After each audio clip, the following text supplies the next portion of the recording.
L'humeur de Dany Cohn-Bendit, notre Dany, très en colère ce matin au lendemain de l'annonce qui en a surpris plus d'un du maintien de la déchéance de nationalité dans la réforme constitutionnelle. Bonjour Dany. Bonjour Wendy. Finalement, il a tenu la parole qu'il avait engagée devant les parlementaires en congrès, François Hollande, à l'encontre de Christiane Taubira, on va en parler, à l'encontre d'une partie du PS, d'échoir les binationaux de la nationalité française pour actes terroristes ou atteinte à la nation, une mesure qui pourrait être inscrite dans la Constitution. Pourquoi vous trouvez cela scandaleux ce matin ?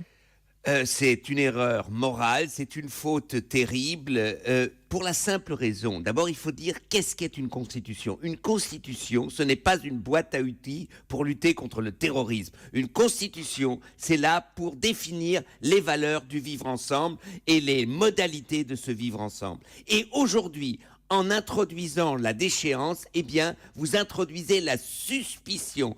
Tous les Français sont égaux, mais il y en a qui le sont un peu moins.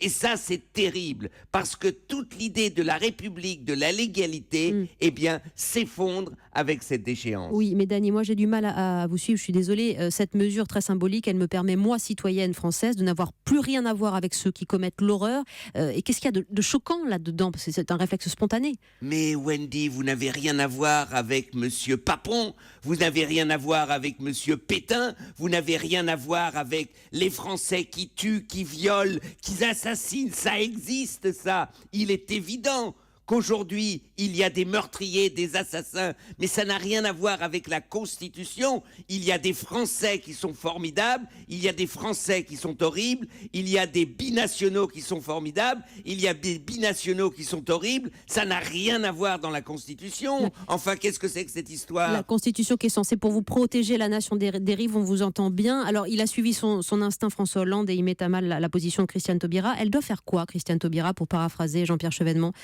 Fermer sa gueule ou démissionner ?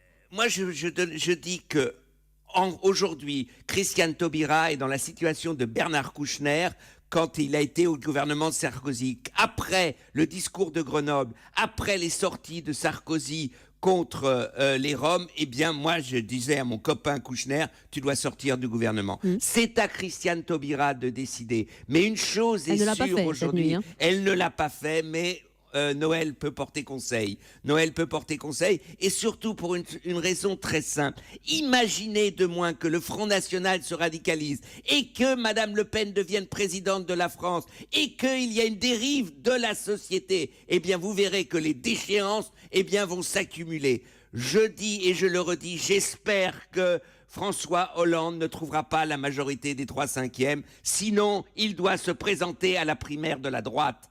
Il est le parfait président de la droite, qu'il l'affirme, qu'il le dise, et puis on saura maintenant où on en est. L'humeur, colère de Dany Cohn-Bendit, merci beaucoup. Et on a donc bien compris que Christiane Taubira devait, elle, pour ne pas perdre son âme, se distinguer de cette mesure. Merci Dany, à demain.